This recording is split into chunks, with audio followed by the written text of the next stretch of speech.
Baiklah, pada saat ini saya dan kelompok saya dengan saya sendiri, Dean Kembuan dengan NIM 22024015 dan ada Yuskar Aksbestian dengan NIM 22024016 dan Juvinetti Langi dengan NIM 22024010. Judul program kami yaitu implementasi forward chaining dan backward chaining untuk pemilihan jalur berdasarkan kondisi cuaca dan medan. Yang pertama, forward chaining adalah proses pengambilan keputusan berdasarkan fakta yang diketahui dan menggunakan aturan yang diberikan untuk menentukan hasil. Fungsi forward chaining menerima dua parameter boolean yang digunakan untuk memutuskan jalur mana yang dipilih. Jika keduanya bernilai true, maka jalur pendek dipilih. Jika keduanya false, maka jalur panjang dipilih. String stream digunakan untuk membangun kalimat hasil. Ini lebih fleksibel dibandingkan dengan penanganan string biasa, terutama jika kita ingin menggabungkan angka dan teks. Dan ada backward chaining dengan cara memulai dari tujuan untuk mencoba mencari jalan kembali ke fakta. Dalam kasus ini, tujuannya adalah memilih jalur berdasarkan kondisi medan dan cuaca. Fungsi ini juga menerima dua parameter boolean. Jika cuaca baik dan medan berbatu, jalur pendek dipilih. Jika cuaca buruk dan medan datar, jalur panjang dipilih. Hasilnya disusun dengan string stream dan dikembalikan sebagai stream. Oke, pertama kita menggunakan forward chaining. Di forward chaining ada boolean cuaca baik yang menunjukkan apakah cuaca baik dengan nilai true dan tidak false. Lalu ada boolean medan batu yang menunjukkan apakah medan berbatu dengan nilai true dan tidak dengan nilai false. Lalu ada in jarak pendek menyimpan nilai jarak dalam kilometer untuk jalur pendek.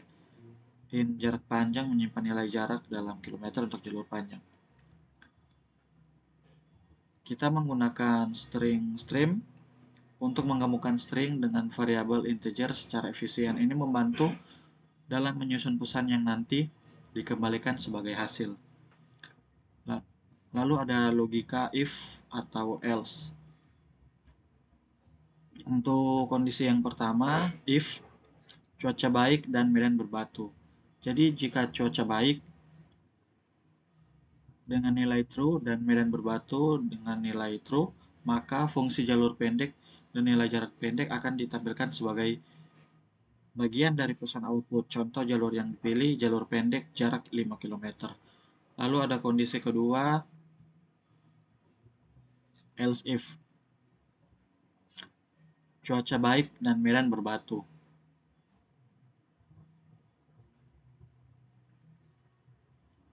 Maaf, jika kondisi else if, jika cuaca tidak baik, cuaca baik sama dengan false dan medan tidak berbatu, medan berbatu dengan nilai false. Maka fungsi memilih jalur panjang dan menampilkan jarak panjang. Contoh jalur yang dipilih, jalur panjang dengan jarak 10 km. Lalu ada kondisi else, jika kedua kondisi di atas tidak terpenuhi, misalnya cuaca baik tapi medan berbatu atau cuaca buruk dan medan berbatu, maka tidak ada jalur yang cocok. Oke, di sini kita masuk pada fungsi untuk background chaining. Nah, di sini ada string backward chaining dari cuaca baik, berbatu, pendek, panjang. Oke, gunakan string stream untuk backward chaining juga. Nah, di sini juga ada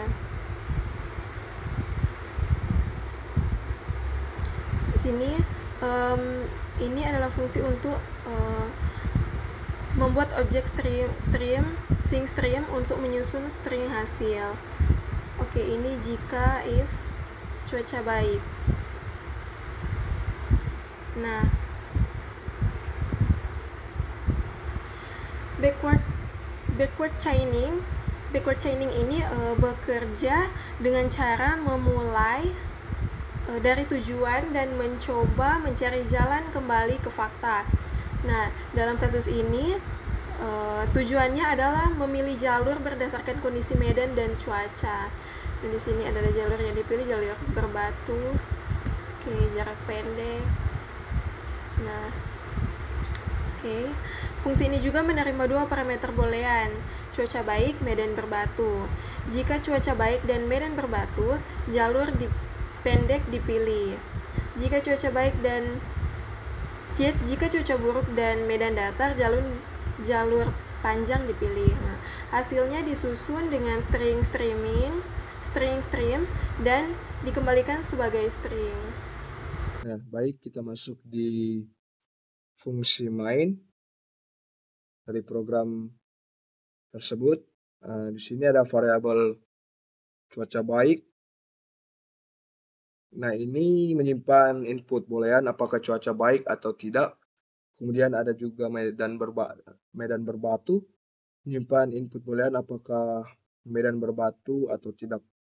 Kemudian ada fungsi jarak pendek dengan jarak panjang, digunakan untuk menyimpan jarak masing-masing jalur, yaitu 10 km untuk jalur pendek, kemudian untuk jalur panjangnya 15 km. Dengan metode menyimpan input metode chaining yang dipilih pengguna, yaitu forward atau backward. Kemudian kita masuk di proses inputnya. Jadi nanti pengguna ini diminta untuk memberikan input tentang cuaca, medan, dan metode yang ingin digunakan, yaitu forward atau backward. Input ini kemudian digunakan untuk menjalankan fungsi yang sesuai. Kemudian kita masuk di logika pemilihan metode. Jadi jika pengguna memilih forward, maka program akan menjalankan fungsi forward chaining. Kemudian jika memilih metode backward, program ini menjalankan backward chaining.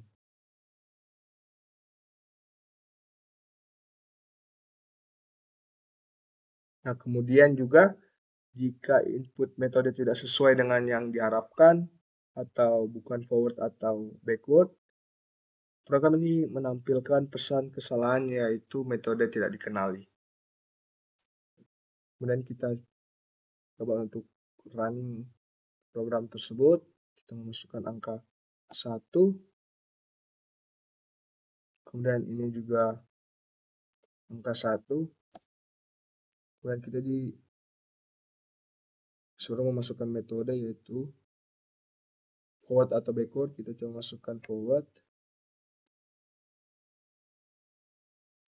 Nah, maka akan tampil jalur yang pilih itu jalur pendek atau dengan jalur pendek dengan jarak 10 km. Dan coba kita mencoba untuk metode backward.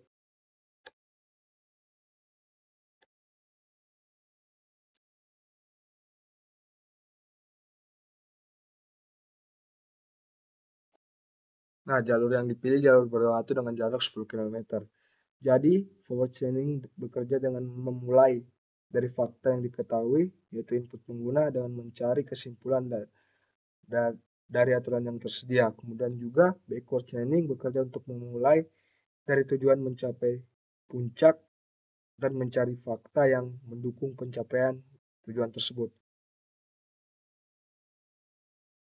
Nah, jadi program ini memberikan solusi interaktif bagi pengguna untuk memilih jalur berdasarkan kondisi cuaca dan medan menggunakan pendekatan chaining yang berbeda.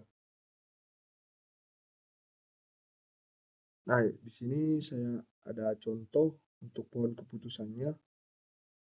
Nah, di sini ada pohon keputusan dari metode yang telah dibahas tadi, yaitu forward chaining dengan backward chaining.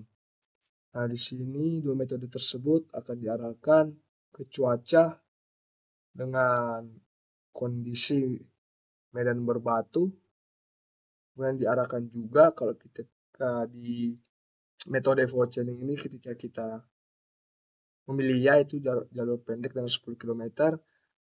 Kemudian untuk tidak ada jalur yang cocok. Kemudian juga di sini Untuk bagian ini, jika kita memilih ya, tidak ada jalur yang cocok, kemudian untuk tidak, jalur panjang dengan jarak 15 km.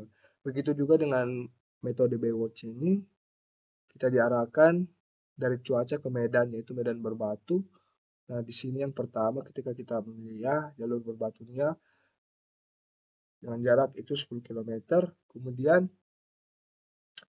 ketika kita memilih tidak ada jalur yang cocok. Kemudian di bagian ini juga ketika kita klik ya, tidak ada jalur yang cocok, namun ketika kita klik tidak, itu jalur datar dengan 15 km.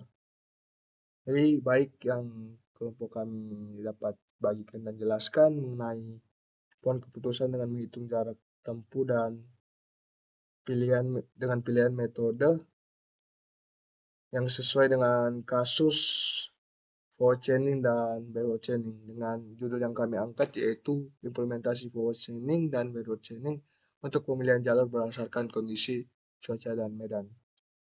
Baik, sekian dari kelompok kami. Nah, jika ada kesalahan kami mohon maaf.